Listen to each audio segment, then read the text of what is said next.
بسم اللہ الرحمن الرحیم ان الحمد للہ نحمده ونستعینه ونستغفره ونعوذ باللہ من شرور انفسنا ومن سیئات اعمالنا من يهده الله فلا مضل له ومن يضلله فلا هادي له واشهد ان لا اله الا الله واشهد ان محمدا عبده ورسوله يا أيها الذين آمنوا اتقوا الله حق تقاته ولا تموتن إلا وأنتم مسلمون يا أيها الناس اتقوا ربكم الذي خلقكم من نفس واحدة وخلق منها زوجها وبث منهما رجالا كثيرا ونساء واتقوا الله الذي تساءلون به والأرحام ان اللہ کان علیکم رقیبا یا ایھا الذین آمنوا اتقوا اللہ وقولوا قولا سدیدا یصلح لکم اعمالکم ویغفر لکم ذنوبکم ومن یطع اللہ ورسولہ فقد فاز فوزا عظیما اما بعد فإن خیر الحدیث کتاب اللہ وخير الهدي هدي محمد صلى الله عليه وسلم وشر الأمور محدثاتها وكل محدثة بدعة وكل بدعة ضلالة وكل ضلالة في النار فأعوذ بالله من الشيطان الرجيم بسم الله الرحمن الرحيم لكل جعلنا منكم شرعة ومنهاجا علماء کرام، بزرگان دین، نوجوان ساتھیوں، دینی ماں اور بہنوں، ابھی آپ حضرات نے سنا کہ جو اس مجلس کے لیے جو موضوع منتخب کیا گیا ہے وہ منہج اہل حدیث سلف اور اس کے متضاد اور منافی امور، یہ بڑا اہم موضوع ہے اور میں سمجھتا ہوں صرف کچھ ہی باتیں بطور اختصار کے ساتھ کی جا سکتی ہیں، ورنہ ایک مجلس میں اس کی تکمیل اور تفصیل ہمارے لیے تو ناممکن ہے۔ سب سے پہلے ہمیں منہج کیا ہے، منہج کا معنی کیا ہے، مطلب کیا ہے، اسے سمجھنے کی کوشش کرنی چاہیے۔ آج بہت بڑا ایک المیہ ہے کہ اگر اس قسم کی تقریر کبھی کی جائے یا کوئی عنوان دیا جائے تو لوگ کہتے ہیں اس کی کیا ضرورت ہے، اس کی کیا ضرورت ہے۔ اب پتہ نہیں اس کی نہیں ضرورت تو کس چیز کی ضرورت ہے، اس کی ضرورت نہیں تھی، ضرورت ہی کس چیز کی رہ گئی، آزاد ہو۔ دوستو، وجہ یہ ہے کہ ہمیں سب کچھ سنایا گیا، بتایا گیا، نصیحت کی جاتی ہے، لیکن کبھی منہج اور اس کی تعریف اور اس کی ضرورت اور اہمیت پر ذرا گفتگو کم ہوتی ہے۔ تو آج ہم کوشش کریں گے آپ حضرات کے سامنے اس کی کچھ وضاحت کی، باقی انشاءاللہ تفصیلات ممکن ہے کسی اور مجلس میں ہوں۔ ہم نے سورۃ المائدہ کی ایک آیت تلاوت کی ہے۔ اللہ رب العالمین فرمایا، اللہ تعالیٰ نے تم میں سے ہر ایک کے لیے لِكُلٍّ جَعَلْنَا مِنْكُمْ شِرْعَةً وَمِنْهَاجًا، اللہ تعالیٰ نے تم میں سے ہر ایک قوم کے لیے ایک شریعت مقرر کیا ہے اور ایک منہج، ایک منہاج یعنی منہج مقرر کیا ہے۔ اب یہاں اچھی طرح سے سمجھ لیں کہ قرآن پاک نے ہمیں شریعت بھی دیا ہے اور منہج بھی دیا ہے، کوئی ایک چیز نہیں بلکہ ہمیں دو چیزیں دی۔ لِكُلٍّ جَعَلْنَا مِنْكُمْ شِرْعَةً وَمِنْهَاجًا، تم میں سے ہر امت کے لیے، ہر انسان، ہر امت کے لیے، ہر نبی کے ساتھ ہم نے شریعت بھیجی اور منہاج بھیجا ہے۔ دوست یہ سورہ جاسیہ ہے، ثُمَّ جَعَلْنَاكَ عَلَى شَرِيعَةٍ مِّنَ الْأَمْرِ، ثُمَّ جَعَلْنَاكَ عَلَى شَرِيعَةٍ مِّنَ الْأَمْرِ، پھر اے نبی حضرت آدم گئے، نوح گئے، عیسیٰ گئے، موسیٰ گئے، سب دنیا سے چلے گئے. ہم سب کو شریعت اور منہاج دیے تھے، لیکن سب کے جانے کے بعد ثم جعلناک علی شریعت من الامر، ہم نے آپ کو ایک شریعت اور ایک منہج الگ سے دیا ہے جو ان سے تھوڑا سا الگ تھلگ تھا. اللہ تعالیٰ فرمانا ہم نے آپ کو جیسے ان کو دیا تھا ثم جعلناک علی شریعت من الامر، پھر ہم نے آپ کو ایک شریعت میں حکم دے کر کے بھیجا ہے، یعنی منہج دیا ہے. فاتبعھا، اس لیے آپ اسی کی اتباع کریں. کیا نتیجہ نکلا؟ اللہ نے شریعت دیا اور منہاج دیا، اور اللہ نے اپنے نبی کو حکم دیا کہ آپ اسی کی اتباع بھی کریں. معلوم یہ پڑ گیا کہ جس طرح شریعت کی اتباع کرنی ضروری ہے، ایسے منہج کی اتباع کرنا بھی ضروری ہے. ثم جعلناک علی شریعت من الامر فاتبعھا، آپ اسی کی اتباع کریں، آپ اسی کی اتباع کریں. اللہ اکبر. آگے وَلَا تَتَّبِعْ أَهْوَاءَ الَّذِينَ لَا يَعْلَمُونَ، اور جو لوگ منہج کو چھوڑ کر کے، اب یاد رکھیے گا، جو لوگ منہج کو چھوڑ کر کے شریعت پر تو عمل کرتے ہیں لیکن اپنی مرضی کے مطابق عمل کرتے ہیں، عید مناتے ہیں، رمضان مناتے ہیں، نماز پڑھتے ہیں، حج کرتے ہیں، سب کچھ، لیکن جو نبی نے طریقہ بتایا اس کو چھوڑ کر کے اپنے نفس اہوا ولا تتبع اہواء الذین لا یعلمون، اور جو لوگ منہج کو چھوڑ کر کے ہوا، ہوا کی جمع ہے، ہوا کہہ کے دو معنی آتے ہیں، ایک تو ہوا کے معنی آتا ہے بدعت کے، اور دوسرا آتا ہے نفس پرستی کے. اور بعض اہل علم کیا کہتے ہیں، شریعت کے خلاف جتنی باتیں ہوتی سب کو کیا کہا جاتا ہے، اہوا.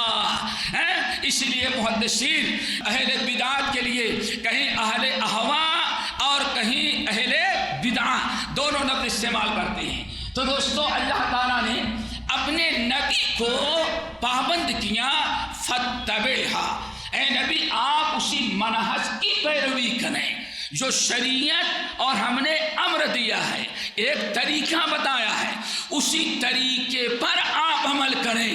اور وَلَا تَتَّبِعْ أَهْوَاءَ الَّذِينَ لَا يَعْلَمُونَ، اور جو لوگ اپنے نادانی، بیوقوفی، حماقت، ضد کی بنا پر اپنے طرح طرح کے بدعات کو سنت بدعت حسنہ کہہ کر کے اور طرح طرح سے ہیلے بہانے کر کے جو اپنے نفس، اپنی بدعات، اپنی محدثات، اپنے مخترعات پر عمل کرتے ہیں، نبی خبردار کبھی ان کی اتباع نہ کرے. اس آیت نے دو چیزیں ہمارے سامنے رکھ دیا دوستو. نمبر ایک، بلکہ تین چیزیں. نمبر ایک، ثم جعلناک علی شریعت من الامر فاتبعھا ولا تتبع اہواء الذین لا یعلمون. یہ سورۃ الجاثیہ کی آیت، اللہ نے اس میں تین چیزیں بیان کی ہیں، تین حکم ہیں. پہلا حکم دوستو اچھی طرح سے یاد رکھو، اللہ نے نبی کو شریعت اور ساتھ میں منہج، دو چیزیں اللہ نے آپ کو دنیا میں لے کر کے بھیجا ہے. شریعت کا مطلب بھی سمجھ لیا اور منہج کا مطلب. دوسرا حکم کیا ہے، فاتبعھا، اللہ نے آپ کو پابند کیا کہ یہی شریعت اور اسی منہج کی آپ اتباع کریں، اس کے علاوہ کوئی اور راستہ آپ اختیار نہ کریں. یعنی اللہ نے شریعت اور منہج مقرر کیا اور اس پر اتباع کرنے کا حکم دیا.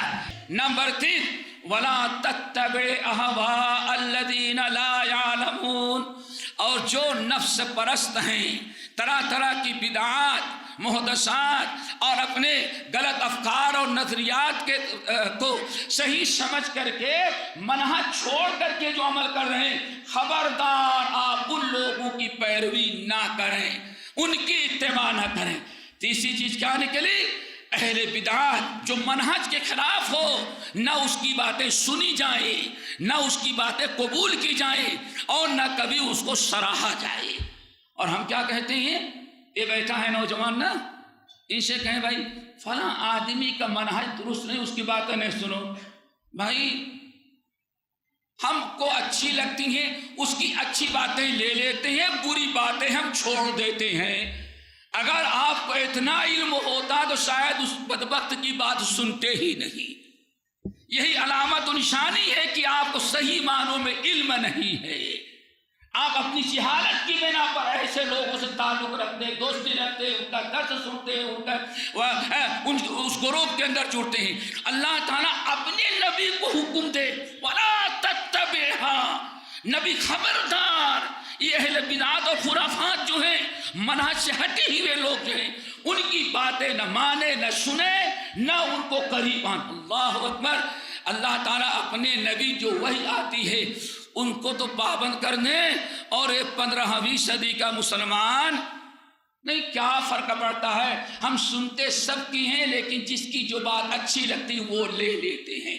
پتہ چلا کہ آپ اپنے نفس کی پیروی کر رہے ہیں، کہ آپ کے نفس نے جس کو اچھا کہا اس کو آپ نے لے لیا، آپ کے نفس نے جس کو غلط کہا اس کو آپ نے چھوڑ دیا۔ اگر حق اور باطل کے اندر تمیز کرنے کی صلاحیت ہوتی، اتنا علم ہوتا، تو معلوم ہوتا ہے ایسے لوگوں کی بات سننے سے بھی اسلام نے ہم کو منع کیا ہے۔ اٹھاؤ سورہ آل عمران کی ابتدائی آیات، اللہ نے بڑی سختی کے ساتھ منع کیا۔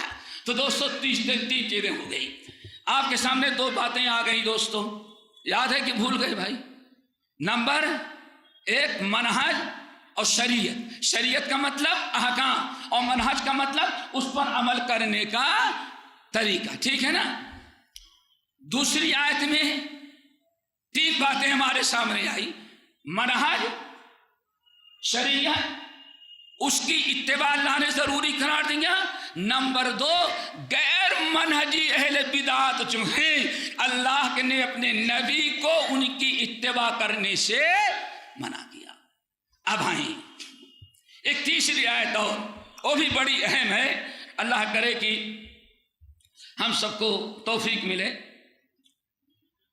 اللہ رب العالمین نے سورہ شورا کی آیت، شورا نہیں شورا، اللہ نے ارشاد فرمایا، بڑی پیاری بات، ہم نے آپ کو شریعت اور منہاج دیا ہے، فَلِذَلِكَ فَادْعُ وَاسْتَقِمْ كَمَا أُمِرْتَ وَلَا تَتَّبِعْ هَوَاهُمْ۔ اللہ اکبر۔ اللہ نے تیسرا حکم منہج کے متعلق، پہلا حکم منہج کا جان، منہج کی پابندی، منہج کا سیکھنا سکھانا ضروری ہے۔ نمبر دو، منہج پر عمل کرنا ضروری ہے۔ نمبر تین، فَلِذَلِكَ فَادْعُ وَاسْتَقِمْ، اللہ فرماتے ہیں اے ہمارے نبی آپ دعوت بھی دیں، خود بھی منہج پر قائم رہیں، اور اسی منہج کی دعوت بھی آپ دیں۔ پتہ چل گیا دعوت بھی منہج کی دی جائے گی، کسی غیر منہج کی دعوت دینا اسلام میں جائز نہیں ہے۔ اب یہاں ایک چیز بڑی عجیب سے ہے، جب ہمارے سامنے دوستو تین چیزیں آ گئی، منہج پر عمل اور دعوت بھی دی جائے، تو کس کی دعوت دی جائے؟ منہج کی۔ یہ تین چیزیں ہمارے سامنے ہیں، ان کو اچھی طرح سے سمجھو۔ اب نبی علیہ السلام کی ابتدائی زندگی سے لے سب سے پہلے ہم عقائد پر گفتگو کرتے ہیں۔ کیا آیا؟ عقائد۔ سب سے پہلے ہمیں منہج کہاں اپنا درست کرنا ہے؟ ایمانیات۔ کس میں؟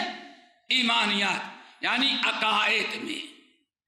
عقائد میں دیکھا جائے کہ ہمارا عقیدہ منہج پر ہے یا ہمارا عقیدہ سنے سنائے اہل ہوا، اہل بدعات اور محدثات پر ہے، اور لوگ اس کو ضروری نہیں سمجھتے۔ قرآن پاک سورۃ البقرہ، قرآن پاک سورۃ البقرہ۔ دوستو اب آپ ذرا سوچیں، سب سے پہلے ایمانیات کو ہم لیتے ہیں۔ عبادات میں تو آپ نے دیکھ لیا، صرف نماز کا میں نے مسئلہ دیا بتایا، عقائد کو دیکھتے ہیں. کیا انسان آمنت باللہ و ملائکتہ و کتبہ بس پڑھ لیا کافی ہو گیا؟ نہیں دوستو، ہمارے لیے ایمانیات میں بھی ایک منہج اللہ نے مقرر کیا ہے. صرف ایک آیت سورۃ البقرہ کے سامنے رکھے، فَإِنْ آمَنُوا بِمِثْلِ مَا آمَنْتُمْ بِهِ فَقَدْ اهْتَدَوْا. اے مسلمانوں، اللہ نے صحابہ کو خطاب کیا، فَإِنْ آمَنُوا بِمِثْلِ مَا آمَنْتُمْ بِهِ فَقَدْ اهْتَدَوْا.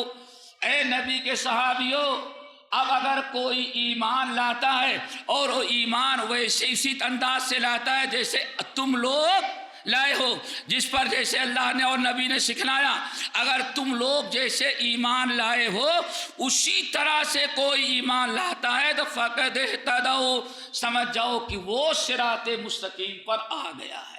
اگر اس کا ایمان ویسا نہیں ہے، اللہ کی ذات پر، اللہ کی صفات پر، اعتقادات میں، اللہ تعالیٰ کے اسماء حسنہ پر جیسے صحابہ نے ایمان رکھا اور صحابہ نے نبی سے سیکھا، اللہ تعالیٰ نے ارشاد فرمایا فَإِنْ آمَنُوا بِمِثْلِ مَا آمَنْتُمْ بِهِ، آمنت بہی نہیں ہے، یہاں آمنتم بہ. یہ ایسی آیت ہے جہاں اللہ نے صحابہ کرام کو قیامت تک آنے والے انسانوں کے لیے عقائد کے معاملات میں اسوہ اور قدوہ بنا دیا ہے. فَإِنْ آمَنُوا بِمِثْلِ مَا آمَنْتُمْ بِهِ فَقَدْ اهْتَدَوْا. اے نبی ان لوگوں کو بتا دیں، فَإِنْ آمَنُوا، کلمہ پڑھنے والے، ایمان لانے والے، آمنت باللہ کہنے والے اگر ویسے ہی ایمان لائیں جیسے یہ صحابہ ایمان لائے ہیں، ابو بکر، عمر، عثمان، ولی، ان کا جو ایمان ہے جس انداز کا، اسی طرح سے جو ایمان لائے گا اسی کا ایمان قابل قبول ہے اور وہی ہدایت پر ہے. اور جو ان کے راستے سے پھر گیا وہ ضلالت و گمراہی میں چلا گیا. نبی علیہ السلام نے، اللہ تعالیٰ نے اس آیت میں بڑی وضاحت کر دی کہ اگر اپنے منہج کو سمجھنا ہے تو کتاب اللہ، سنت رسول اور جماعت صحابہ کو دیکھو. اسی لیے غار اللہ سے پوچھا گیا، یا رسول اللہ 72 فرقوں میں، 73 فرقوں میں 72 فرقے جہنم میں جائیں گے، ایک فرقہ جنت میں جائے گا تو کون جائے ہوگا؟ تو اللہ تعالیٰ نے کیا فرمایا؟ ما انا علیہ واصحابی، ہم اور ہمارے صحابہ جس سے نقش قدم پر ہیں. اس طرح اسی منہج، اسی عقیدے، اسی ایمان، اسی عقائد پر وہ قائم رہے گا تو وہی ایک گروہ ہے جو جنت میں جائے گا. میرے بھائیوں، منہج کی بڑی ضرورت ہے. سب سے پہلے عقائد کو دیکھا جائے، اس کے بعد آئیے ہم دیکھتے ہیں کہ اعمال میں، عقائد میں، جہاں عقائد میں صحابہ کرام کو جو تھا منہج، عقائد کے منہج عقیدے میں چھوڑا، اسی وقت الحمدللہ صحابہ کرام، تابعین اعظام. صرف ایک مثال آپ کو دیتے ہیں. کچھ لوگوں نے بالکل علاقے غیر میں سمجھائیں، مدینے کے باہر، کوفہ، بغداد کے علاقے میں کچھ لوگوں نے، کسی نے کہا تقدیر پر ایمان، تقدیر پر ایمان غلط ہے. الامر عنف، نہیں، ہر چیز وقت پر ہوتا ہے، اللہ نے تقدیر نہیں لکھی ہے. پہلی بدعت اسلام میں رائج ہوئی، پہلی بدعت. تو یحییٰ نامی محدث کہتے ہیں ہم لوگوں نے ایک نیا عقیدہ سنا تو سوچا کہ چلو حج میں چلتے ہیں، کوئی صحابی رسول ملیں گے تو ان سے پوچھ لیں گے کہ ہمارا منہج کیا ہے اور عقیدہ ہمارا کیا ہونا چاہیے. آگے حج کے لیے، حج کے ایام میں مشہور صحابی عبداللہ ابن عمر ابن الخطاب سے ملاقات ہو گئی رضی اللہ تعالیٰ عنہ. کہا کہ اے عبداللہ، ہمارے ہاں کچھ لوگ پیدا ہو گئے ہیں، اللہ نے لکھا کچھ نہیں ہے، جب کچھ ہو جاتا ہے تو اللہ تعالیٰ اس کو لکھا، اپنے سے ہو جاتا ہے. ایسے تقدیر کوئی چیز نہیں ہے. ایسے لوگ پیدا ہیں تو کیا کریں؟ اللہ اکبر. ہم تو کہتے ہیں معلوم ہے کیا منحرف ہے، عقیدے میں، عمل میں، ایمانیات میں، ہر اعتبار سے اس کے اندر انحراف ہے، لیکن 2-4 ڈائی لاگ اس نے چھوڑ دیا، اس کی باتیں اچھی لگ گئی تو آپ اس کے آپ نے اس کو اپنا محبوب دائی بنا لیا، اور کہتے کیا ہے بھائی کچھ بھی ہو لیکن باتیں تو بڑی اچھی کرتا ہے جو دل کو لگتی ہے، دل کو لگتی تو ہے لیکن نفس کو لگتی ہے، عقیدے کو نہیں لگتی۔ ہم فوراً اس کے پیچھے پڑ گئے، اب ہمارے شیخ اظہار ہو، یہ ہو، فلاں ہو، اس اسٹیج سے کچھ بھی کہیں، بھائی ان لوگوں کو بس وہی تنگ نظری ہے، اپنے علاوہ کسی کو مانتے ہی نہیں، بس یہ کہہ کر کے مسجد بھی چھوڑی، جماعت بھی چھوڑی، منہج بھی چھوڑا اور آزاد ہو گیا۔ ترا صحابہ کیا کرتے تھے؟ جیسے لوگوں نے بتایا حضرت عبداللہ ابن عمر ابن خطاب غصے میں آئے، کہا سنو اگر ان کا یہ عقیدہ ہے تو یہاں سے جانے کے بعد ان بدبختوں سے میرا سلام نہیں کہنا، اور اعلان کر دینا ہم اس سے بری ہیں، ان سے بری ہیں، اور وہ ہم سے بری، ہمارا ان کا کوئی تعلق باقی نہیں ہے جب تک کہ تقدیر پر ایمان نہ لے آئیں۔ میرے بھائیوں، صحابہ نے کبھی اس پر سمجھوتا نہیں کیا۔ اگر ہمارے پاس ٹائم ہوتا تو میں بھی سمجھاتا کہ نبی علیہ السلام نے شاطر بخاری کی روایت، اے عائشہ فلاں فلاں جو اس قسم کے بدعتیں ایجاد کرنے لگے نفس پرست، تو لوگوں سے ان سے بچنا، ان کو دور رکھنا اور ان کا پردہ فاش کرنا، لوگوں سے بھی بتانا تاکہ لوگ اس کی بدعت مبتلا نہ ہو جائیں۔ یہ ہماری ذمہ داری تھی۔ منہج کے خلاف بات کرنے والا، منہج کے خلاف دعوت دینے والا، منہج کے خلاف پروگرام کرنے والا، کوئی شریعت نے اس کی گنجائش نہیں رکھی ہے منہج کے اعتبار سے کہ ہمارا اس سے کوئی تعلق ہو، الا یہ کہ ہاں ہم اسے سمجھانا چاہیں، اصلاح کرنا چاہیں، لیکن اس کی کوئی کلپ ہمیں اچھی لگ گئی، بات سمجھو اس کے ساتھ ہزاروں غلطیاں ختم ہو گئی، ایک خوبی نظر آ گئی۔ کیوں نظر آ گئی اس کو بتاتے ہیں، کیوں خوبی نظر آ گئی۔ اللہ رسول نے ارشاد فرمایا، اور مسلم کی حدیث ہم بھی پیش کریں گے، کبھی ایسا ہوتا ہے کہ شیطان کوئی اچھی بات کسی گمراہ انسان کی زبان سے نکلوا دیتا ہے، مقصد یہ ہوتا ہے کہ ساری غلطیاں بھول جائیں لوگ اور اس کی اس اچھی بات سے متاثر ہو کر کے اس کے ہمنوا بن جائیں۔ بڑی اہم چیز ہے۔ آئیں عمل کی بات آتی ہے دوستو، اور شریعت و منہاج کی بات آتی ہے۔ آج سب سے بڑا فتنہ یہ ہے، اور ایک فتنہ اٹھا دلی سے اعظم گڑھ گیا، اور اعظم گڑھ سے یہ دنیا کے اندر پھیلا یہ فتنہ۔ کیا؟ قرآن عربی زبان میں ہے، قرآن کو سمجھنے کے لیے کسی اور علم کی ضرورت نہیں، صرف عربی زبان کا اگر ماہر ہے تو فوری طور پر وہ قرآن کی تفسیر کر سکتا ہے۔ یعنی اشارہ کیا کہ قرآن سمجھنے کے لیے حدیث کی ضرورت نہیں ہے۔ علی گڑھ سے نکلا، دلی میں پنپا، اور اعظم گڑھ سے اس کی دعوت عام کی گئی، اور آج پوری دنیا کے اندر پھیل گیا۔ کیا؟ اگر منہج سے کس کو آزادی لینی ہے تو حدیث کو چھوڑ دے، بس آزادی مل گئی۔ اب منہج کیوں؟ قرآن کی تفسیر اپنا۔ اور کیسے کیا؟ مثال کے طور پر قرآن نے کہا جب موسیٰ نے وَإِذِ اسْتَسْقَىٰ مُوسَىٰ لِقَوْمِهِ فَقُلْ اضْرِبْ بِعَصَاكَ الْحَجَرَ، جب موسیٰ علیہ السلام کی قوم نے موسیٰ سے مطالبہ کیا موسیٰ پانی کا انتظام کرو، تو کیا کہا اللہ نے؟ کیا کیا؟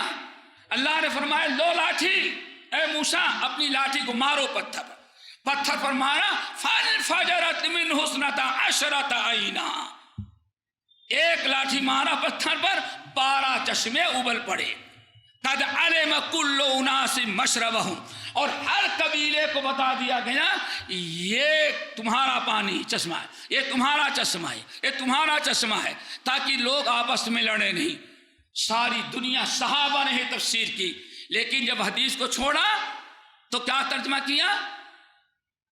نہیں یہ سب غلط ہے، ایسا کہیں ہو سکتا ہے، تم لاٹھی مارو پانی نکلتا ہے، یہ عقل کے خلاف ہے۔ کیا ہے یہ؟ عقل کے خلاف ہے۔ اور عقل کے مطابق کیا ہے؟ موسیٰ علیہ السلام پانی ڈھونڈنے کے لاٹھی ایسے جو لوگ دیہات کے سمجھتے ہیں کہیں اوپر چڑھنا ہو تو لاٹھی رکھ کے اس پر چڑھتے ہیں. موسیٰ پہاڑ پر جانا تھا, موسیٰ چڑھ نہیں پا رہے تھے تو لاٹھی لگایا اور لاٹھی لگا کر کے پہاڑ پر جب چڑھ گئے تو وہاں 12 چشمے دیکھے. اپنی قوم سے کہا لوگوں پانی اوپر ہے آ کر کے پی لو. اللہ اکبر.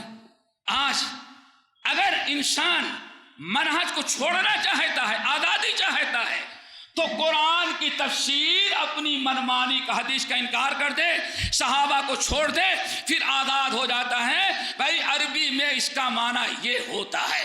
حدیث کا انکار کیا, بخاری کا انکار کیا, اور تعجب کی بات ہے ایک ظالم نے تو یہاں تک لکھ ڈالا کہ امام بخاری نے حدیث بخاری لکھ کر کے حدیث کا قیمہ کر ڈالا.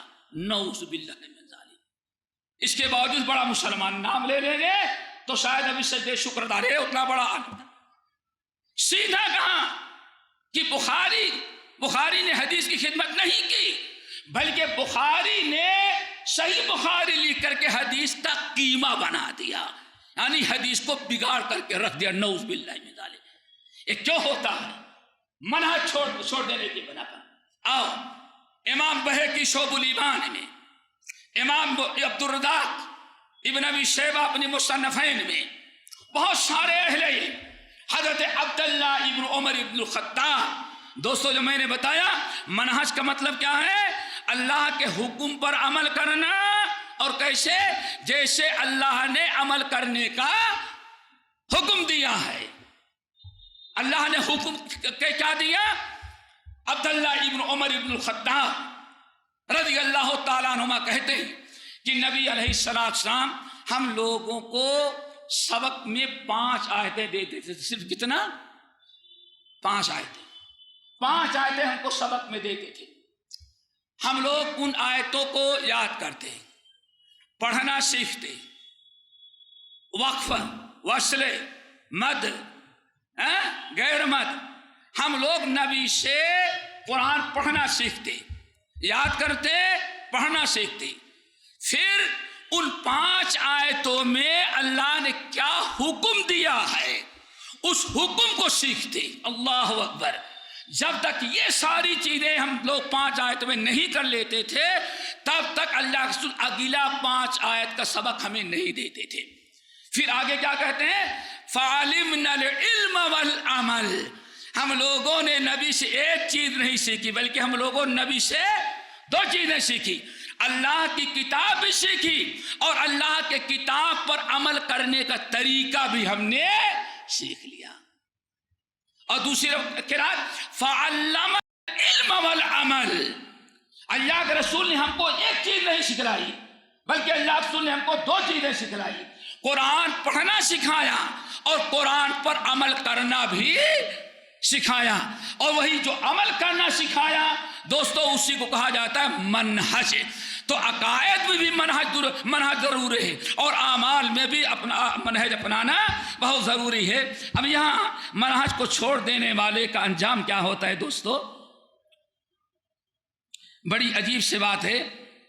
حضرت ابو ہریرہ رضی اللہ تعالی عنہ, ابو ہریرہ رضی اللہ تعالیٰ عنہ صحیح مسلم کتاب مقدمے کی حدیث ہے, بڑی اہم حدیث ہے. اللہ صلی اللہ علیہ وسلم فرمایا اے لوگو یاد رکھنا, اے لوگو یاد رکھنا, سیاتی علیکم اناسون. یہ صحیح مسلم مقدمے کی روایت ہے. سیاتی علیکم اناسون, کچھ لوگ تمہارے پاس آئیں گے, یحدثونکم بے احادیثا, یحدثونکم بے احادیثا, اور آئیں گے علماء کا اسکالر کا لبادہ اوڑھ کر کے, یحدثونکم بے احادیث, اور تمہیں ایسی احادیث سنائیں گے جن احادیث کو نہ تم نے کبھی سنا ہوگا نہ کسی عالم نے سنایا ہوگا, یہاں تک کہ ولا آباؤکم, تمہارے باپ دادا نے بھی ایسی حدیثیں کبھی نہیں سنی ہوں گی. اللہ اکبر. اللہ سے فرمایا فَحَذَرُوهُمْ ایاکم و ایاہم, اپنے آپ کو ان سے بچانا اور لوگوں کو ان سے آگاہ کرنا, ان کے قریب نہیں جانا اور نہ تو ان کو اپنے قریب آنے دینا. کیوں؟